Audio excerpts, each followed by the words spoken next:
আসসালামু আলাইকুম প্রিয় দর্শক, আপনাদের সকলকে স্বাগত জানাচ্ছি আমার এই নতুন ভিডিওতে। প্রিয় দর্শক, এই ভিডিওটি হচ্ছে শুধুমাত্র শিক্ষকদের জন্য। সো এই ভিডিওতে আমি আলোচনা করব কিভাবে শ্রেণীকক্ষে ব্ল্যাকবোর্ড অথবা হোয়াইট বোর্ড আমরা ব্যবহার করতে পারি অ্যাজ এ টিচার হিসেবে। সেটার দক্ষতাটা আমরা কিভাবে অর্জন করতে পারবো সেটা নিয়ে আমি আলোচনা করার চেষ্টা করব। সো আমরা সকলে জানি যে কার্যকর পাঠদানের জন্য শ্রেণীকক্ষে হোয়াইট বোর্ড অথবা ব্ল্যাকবোর্ড ব্যবহার করতে হয়, কিন্তু আমরা এটা প্রায়ই লক্ষ্য করি যে একজন শিক্ষক যখন শ্রেণীকক্ষে পাঠদান করেন তখন তিনি বোর্ডের ব্যবহার খুবই কম করেন, অথবা করলেও সেটা দক্ষতার সহিত না করার ফলে তার পাঠদানটি আসলে কার্যকর অথবা পার্মানেন্ট হচ্ছে না। সো এখানে আমি খুব সংক্ষিপ্ত করে কিভাবে দক্ষতার সহিত হোয়াইট বোর্ড এবং ব্ল্যাকবোর্ড ব্যবহার করে পাঠদানকে কার্যকর করা যায় সেই বিষয়গুলি ফুটিয়ে তোলার চেষ্টা করব ইনশাআল্লাহ। প্রথমে আমরা জানব কেন আমি শ্রেণীকক্ষে বোর্ড ব্যবহার করব। It is the mirror of the classroom. এটা হচ্ছে শ্রেণীকক্ষের আয়না অথবা দর্পণ। একজন শিক্ষক বা শিক্ষিকা কী পাঠদান করছেন শ্রেণীকক্ষে শিক্ষার্থীদের সামনে, সেটা তার বোর্ডে ফুটে উঠবে। সো বাইরে থেকে যদি কোনো ভিজিটর অথবা head teacher, assistant head teacher যদি ক্লাসটা ভিজিট করে, তাহলে সে অনায়াসে বুঝতে পারবে শিক্ষক কী পাঠদান করছেন। 2 নম্বর হচ্ছে it is the right hand of the teacher. এটা হচ্ছে শিক্ষকের ডান হাত, মানে সবচেয়ে শক্তিশালী দিক পাঠদানের ক্ষেত্রে। 3 নম্বর হচ্ছে it is one of the best friends of the teacher.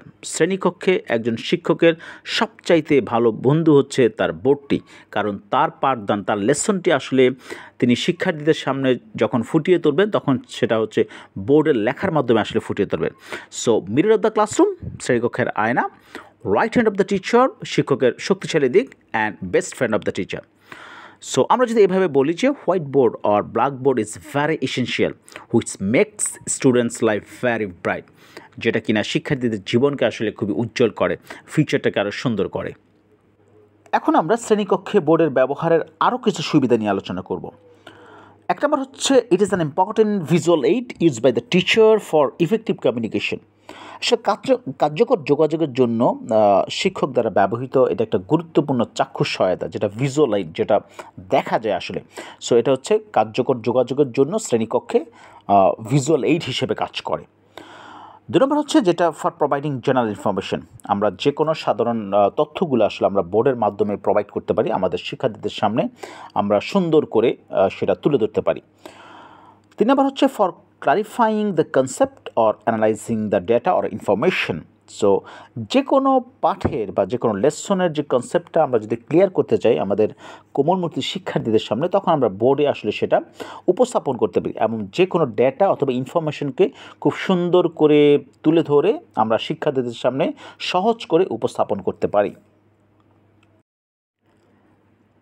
Number 4 হচ্ছে for using visual sense organ with listening sense organ. So এখানে ভিজুয়াল হচ্ছে আসলে দেখা, চাক্ষুষ দেখার যে অর্গানস, তার সাথে শ্রবণ ইন্দ্রিয় অথবা শোনার যে ইন্দ্রিয়, সেটা সমন্বয় করে আসলে পাঠদানকে সহজভাবে উপস্থাপন করার জন্য আমাকে আসলে বোর্ড ব্যবহার করতে হয়। নাম্বার 5 হচ্ছে for drawing the attention of the learners.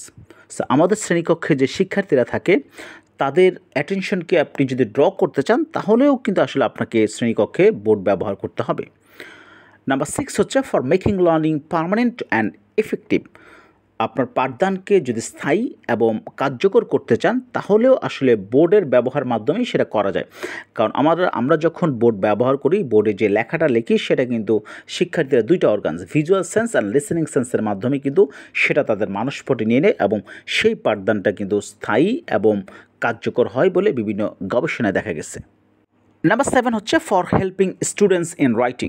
লেখায় শিক্ষার্থীদেরকে সহযোগিতা করার জন্যও বোর্ড ব্যবহার করতে হয়। নাম্বার 8 হচ্ছে for saving time and energy.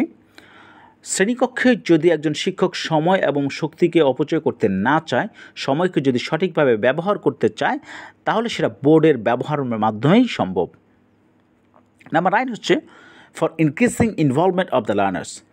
পাঠের শিক্ষার্থীদের অংশগ্রহণ বৃদ্ধি করার জন্যও আসলে বোর্ডটা ব্যবহার করতে হয়। শ্রেণীকক্ষে যদি একজন শিক্ষক চায় এই লেসনের শিক্ষার্থীদের অংশগ্রহণ বৃদ্ধি করবে, সেটা বোর্ডের ব্যবহারের মাধ্যমেই করা যায়। নাম্বার 10 হচ্ছে for presenting summary of the contents or lessons. একটা লেসন্সের অথবা কন্টেন্টের সামারিটা তুলে ধরার জন্য আসলে বোর্ড ব্যবহার করতে হয়। নাম্বার 11 হচ্ছে ফর রিইনফোর্সিং দ্য লার্নার্স। খুব গুরুত্বপূর্ণ এটা, যে শ্রেণীকক্ষে পাঠদানের সময় শিক্ষার্থীদেরকে চাঙ্গা করার জন্যও আসলে বোর্ড ব্যবহার করতে হয়। শ্রেণীকক্ষে বোর্ডের ব্যবহার নিয়ে একজন শিক্ষাবিদ, তার নাম হচ্ছে ম্যাথুরা, তার একটা মন্তব্য হচ্ছে এমন, তিনি লিখছেন, it is one of the essential skills through which indirectly indicate the personality, attitude, art skill and ability of a teacher.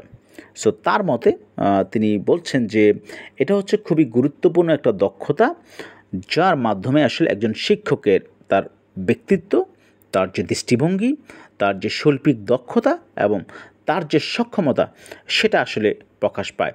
So শ্রেণীকক্ষে পাঠদানের ক্ষেত্রে বোর্ডের ব্যবহারটা আসলে খুবই গুরুত্বপূর্ণ অ্যাজ এ টিচার হিসাবে। So essential accessories for black or white board রাইটিংয়ের জন্য আমাদের আসলে কী লাগবে, সেটা আমাদের চক লাগবে, আমাদের মার্কার লাগবে। এখন এখানে মার্কারের ক্ষেত্রে কালারফুল মার্কারও হতে পারে, যে কোনো কালার হতে পারে, black, blue, green and red আর অ্যাভেলেবেল। সো প্রয়োজন অনুযায়ী হতে পারে। ডাস্টার লাগবে, পয়েন্টার লাগবে, জিওমেট্রি বক্স লাগবে এবং অন্যান্য অ্যাক্সেসরি যদি লাগে শিক্ষকের, সেটা শিক্ষক প্রয়োজন মতোই আসলে শ্রেণীকক্ষে ব্যবহার করবেন। শ্রেণীকক্ষে বোর্ড ব্যবহার করার ক্ষেত্রে কিছু পয়েন্টস আছে যেটা আমাদের সবসময় মনে রাখতে হবে। ব্ল্যাকবোর্ড আর white board should be 3 feet heights from the floor surface. That means floor থেকে এটা 3 feet উচ্চতায় হবে। সো কিছু কম বেশি হতে পারে depending on the size of the classroom, যাতে করে পিছনে বসা যে শিক্ষার্থীরা আছে তারা যেন বোর্ডের লেখাগুলো স্পষ্ট দেখতে পায়, সেইভাবে আসলে বোর্ডটা সেট করতে হবে। 2 নম্বরটা হচ্ছে খুবই ইম্পর্টেন্ট, যে standing position of a teacher, এটা 45 ডিগ্রি অ্যাঙ্গেল হবে। একজন শিক্ষক যখন বোর্ডে লিখবেন তখন তার শরীর এবং হাতের যে অ্যাঙ্গেলটা সেটা 45 ডিগ্রি হবে। সো আমরা অনেক সময় লক্ষ্য করি শ্রেণীকক্ষে যে শিক্ষক যখন বোর্ডে লেখেন তখন শিক্ষার্থীরা আসলে বোর্ডের লেখা দেখতে না পেয়ে তারা কিন্তু শাউটিং করে অথবা বারবার রিকোয়েস্ট করে শিক্ষকের কাছে যে স্যার একটু সরেন, দেখতে পাচ্ছি না, একটু সরেন, দেখতে পাচ্ছি না। সো আপনি যখন 45 ডিগ্রি অ্যাঙ্গেল লিখবেন তখন আসলে এই সমস্যাটা হবে না। নেক্সট খুব ইম্পর্টেন্ট যে always rub the board using duster ব্যবহার করে বোর্ডের লেখাগুলোকে ইরেজ করা। সো এটাও আমরা আসলে শ্রেণীকক্ষে দেখি যে প্রায় সময় টিচার যখন লিখেন তখন দেখা যায় তার হাত দিয়ে আসলে ওই লেখাগুলোকে মোছার চেষ্টা করেন, সেটা আসলে কোনোভাবেই কাম্য নয়। নেক্সট হচ্ছে write on board by speaking. So শিক্ষক যখন বোর্ডে লিখবেন তাকে অবশ্যই সেটা মুখে উচ্চারণ করতে হবে এবং লাউডলি উচ্চারণ করতে হবে যেন শিক্ষার্থীরা শুনতে পায়। So this is very good skill, যে একজন শিক্ষক যখন বোর্ডে লিখেন তখন সেটা মুখে প্রনাউন্স করেন। Then pay attention of the student while writing. So এটা খুবই গুরুত্বপূর্ণ যে একজন শিক্ষক যখন বোর্ডে লিখবেন তাকে অবশ্যই তার শিক্ষার্থীদের প্রতি মনোযোগী হতে হবে, কারণ শিক্ষার্থীরা পিছনে আসলে সমস্যা সৃষ্টি করতে পারে। আপনি যদি 45 ডিগ্রি অ্যাঙ্গেলে লিখেন তাহলে অবশ্যই পিছে ফিরে বারবার তাকাতে হবে, দেখতে হবে যে শিক্ষার্থীরা আপনার যে লিখতেছেন সেটার প্রতি মনোযোগী কিনা। দেন হচ্ছে letter writing should be clear and proper. আমরা যখন বোর্ডে লিখব তখন আমাদের রাইটিংটা পরিষ্কার হবে এবং সঠিক হবে। আমরা অনেক ক্ষেত্রে দেখতে পাই যে আমরা যখন বোর্ডে লিখি তখন আসলে আমাদের লেখাগুলো ক্লিয়ার থাকে না এবং সেটা রাইটিং শেপগুলো আসলে খুব ভালো হয় না, যাতে শিক্ষার্থীরা অনেক সময় বুঝতে পারে না। একটা ব্যাপার হচ্ছে কালার মার্কার ও chalk can be use. So এটা হচ্ছে গুরুত্বপূর্ণ কোনো পয়েন্ট যদি আপনি হাইলাইট করতে চান সেখানে আপনি ব্যবহার করতে পারেন যদি এটা অ্যাভেলেবেল থাকে আপনার প্রতিষ্ঠানে। Then clear language and voice is a must. পাঠদানের ক্ষেত্রে আপনার একজন শিক্ষকের ভয়েস খুবই ক্লিয়ার থাকবে। দেন হচ্ছে হোয়াইট বোর্ড আর black board must be clean before আর আফটার ইউজ অফ ইট। এটা ব্যবহার করার পূর্বে অথবা পরে এটাকে আসলে পরিষ্কার করতে হবে। একজন শিক্ষক যখন পাঠদান শেষ করে যখন ক্লাসের সময় শেষ হয়ে যাবে তখন অবশ্যই সে লেখাগুলো ইরেজ করে ক্লাসরুম ত্যাগ করবে। এটা হচ্ছে general rules. Then size of white board must be convenient as class size. So আপনি হোয়াইট বোর্ড আর ব্ল্যাক বোর্ডের সাইজটা কেমন হবে এটা ডিপেন্ড করে আসলে আপনার শ্রেণীকক্ষের উপরে, শ্রেণীকক্ষের সাইজটা কেমন সেটার উপরে। অ্যান্ড নেক্সট হচ্ছে the size of the letter should be legible and large. So এটা খুবই গুরুত্বপূর্ণ একটা বিষয় যে আপনার লেখার সাইজটা যেন বোধগম্য হয়, সুপাঠ্য হয় এবং সেটা যেন বড় হয়, যেন শিক্ষার্থীরা স্টিল যারা পিছনে বসে থাকে তারা যেন আপনার এই লেখাটি বুঝতে পারে। সো এমন একটা সাইজের লেখা হবে।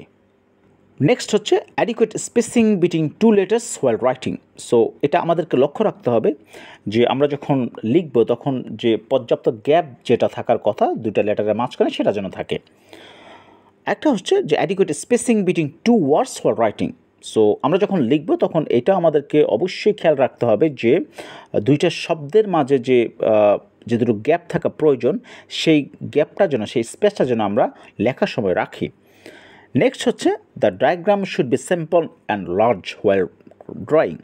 সো আমাকে যদি কোনো বিষয় উপস্থাপন করতে হয় ডায়াগ্রামের মাধ্যমে তখন আমরা যেটা করব সেটা হচ্ছে ডায়াগ্রামটা একটু বড় করব এবং সিম্পল করব যেন আমার ডায়াগ্রামের যে বিষয়বস্তুটা সেটা আমার শিক্ষার্থীদের কাছে সহজেই বোধগম্য হয়। দেন হচ্ছে use of speech between letters words should be well balance, need same amount of speech. So আমি যখন বোর্ডে লিখব তখন আমার লেটার এবং ওয়ার্ডসের ভিতরে যে স্পেসটা থাকবে সেটা যেন ওয়েল ব্যালেন্স থাকে এবং সেম স্পেসটা থাকে, এমন না যে একটা গ্যাপ বেশি হয়ে গেছে একটার গ্যাপ কম হয়ে গেছে, লেখা এলোমেলো হয়ে যাচ্ছে। It's not like that. একটা খুবই গুরুত্বপূর্ণ বিষয় হচ্ছে নোটস আর important points should be arrange systematically. So কোনো বিষয় উপস্থাপন করার ক্ষেত্রে আমি যখন বিভিন্ন পয়েন্টস অথবা নোটসগুলো লিখব তখন সেটা সিকোয়েন্সটা মেনটেন করার চেষ্টা করব এবং সুন্দর করে অ্যারেঞ্জ করব যাতে শিক্ষার্থীরা সহজেই সেটা বুঝতে পারে এবং তাদের স্মৃতিতে ধরে রাখতে পারে, সেভাবে আমরা উপস্থাপন করব। নেক্সট হচ্ছে arrangement of letters words or sentence should be neat and clean, which is very important, which is very significant for us. যে আমরা যখন বোর্ডে লিখবো সো আমাদের লেটার ওয়ার্ডস অ্যান্ড সেন্টেন্সগুলো যেন পরিষ্কার হয়, পরিচ্ছন্ন হয়, যাতে আমার শিক্ষার্থীরা যারা কপিতে এটা লিখবে রিপিট করবে তারা যেন সঠিক এবং সুন্দর করে লিখতে পারে। Then colour marker or chalk can be used to highlight important words or sentence. So গুরুত্বপূর্ণ পয়েন্টস অথবা ওয়ার্ড অথবা সেন্টেন্সকে আমি যদি হাইলাইট করতে চাই আমরা কালার মার্কার ব্যবহার করতে পারি যদি সেটা আপনার প্রতিষ্ঠানে অ্যাভেলেবেল থাকে। এখন আমরা প্রেজেন্টেশন টেকনিকটি একটু শর্ট আলোচনা করব। সেটা হচ্ছে concept should be clear and precise. আপনি যে ধারণাটা বোর্ডে লিখবেন সেটা একদম পরিষ্কার হবে এবং সুস্পষ্ট থাকবে। সো আপনার ধারণাটা আপনি যেটা প্রেজেন্ট করবেন বোর্ডের উপরে সেটা সুনির্দিষ্ট এবং পরিষ্কার থাকবে। দেন হচ্ছে student participation also important. We may allow student to write their ideas on black board or white board. So আমাদের কিন্তু শ্রেণীকক্ষে যে শিক্ষার্থীদের যে ইনভলভমেন্টের কথা আমরা বলি, অংশগ্রহণ, সেটা জরুরি এবং আমরা এক্ষেত্রে শিক্ষার্থীদের কিন্তু আমরা বোর্ডে নিয়ে এসে কিন্তু তাকে দিয়েও তার আইডিয়াগুলো আমরা বোর্ডে লেখাতে পারি। সো সেটা কিন্তু কার্যকর পাঠদানের অন্যতম একটা উপাদান যে আমরা শিক্ষার্থীদেরকেও তো বোর্ডের কার্যক্রমে অংশগ্রহণ করাবো। Then time allocation needed according to subject content. So আপনি সময় নির্ধারণ করে নেবেন আপনার কন্টেন্টের উপরে, আপনার বিষয়বস্তুর উপরে আসলে সময়টাকে ভাগ করে নেওয়া, এটা ইন্ডিভিজুয়াল টিচারের দায়িত্ব আসলে। Then presentation of ideas should be simple and neat. So আমি যেটা প্রেজেন্ট করব, যে আইডিয়াটা আমি উপস্থাপন করব বোর্ডে, যেটা লিখব, যেটা পাঠদান করব, সেটা সিম্পলি এবং নিটলি সেটা উপস্থাপন করতে হবে শ্রেণীকক্ষে, যাতে আমাদের যারা কোমলমতি শিক্ষার্থী আছে তারা যেন আপনার যে আইডিয়াটা আপনি শেয়ার করলেন সেটা তারা সহজে বুঝতে পারে এবং কোনো জটিল উপায় বা অন্য কোনোভাবে এটাকে ক্রিটিক্যাল করার সুযোগ নেই। Thank you everyone for watching this video. See you in the next video inshallah. Assalamu alaikum.